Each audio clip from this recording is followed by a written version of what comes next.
Like the 1990s Starship Troopers film that inspired it, Helldivers 2 can be enjoyed as just a fun piece of action entertainment where the main characters are the good guys. But Starship Troopers can also be seen as a satire on both jingoism and fascism. The inspiration from Starship Troopers is the most apparent in the game based on the visual presentation. However, Helldivers also heavily borrows from the book 1984.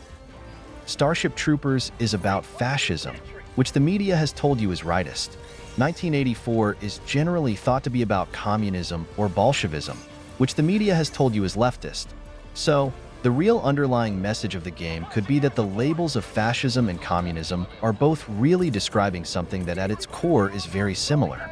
Also, a main message of the game is that Western societies that currently portray themselves as liberal democracies may not be, and the reason you don't know either is that you might be brainwashed. Depending on your politics, for the game you may focus more on the elements of Starship Troopers or more on the elements of 1984. The characters in Helldivers truly think they are fighting for freedom and democracy, and in that sense they are real heroes. That's why we like them. In a sense, they aren't spreading liberty, but rather they are spreading the opposite. That is why the game is funny.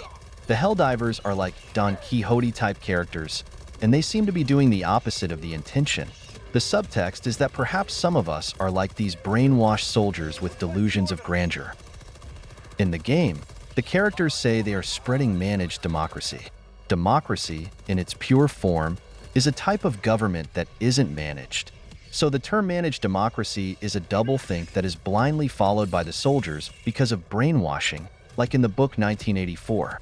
War is peace. Freedom is slavery. Ignorance is strength. Democracy is managed. One of the most important elements of a revolution, or a political movement to be more general, is often acceptance of a fairy tale lie. The lie is a very popular one, which is that if you give up your rights and freedoms to this new group of elites, you will have more prosperity. So, why not fight for group of elites A instead of group of elites B or C? The people are often brainwashed into thinking they will live in a just society, but in reality they won't be. In reality, they will just be slaves of a different master, a master who has told a better lie. For me, Helldivers 2 is a satire of government and media brainwashing. Everything you think is correct and fair could be the opposite. The people you fight against could be the real good guys fighting for human liberty. You think of your politics as correct, and you might even portray your political opposition as deplorable and barely sentient, but maybe it's the exact opposite. There is no right or wrong answer when interpreting art.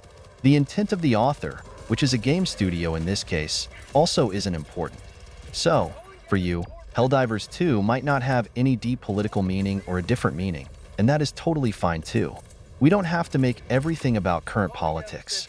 We can also just play Helldivers 2 as a fun sci-fi action shooter with our friends.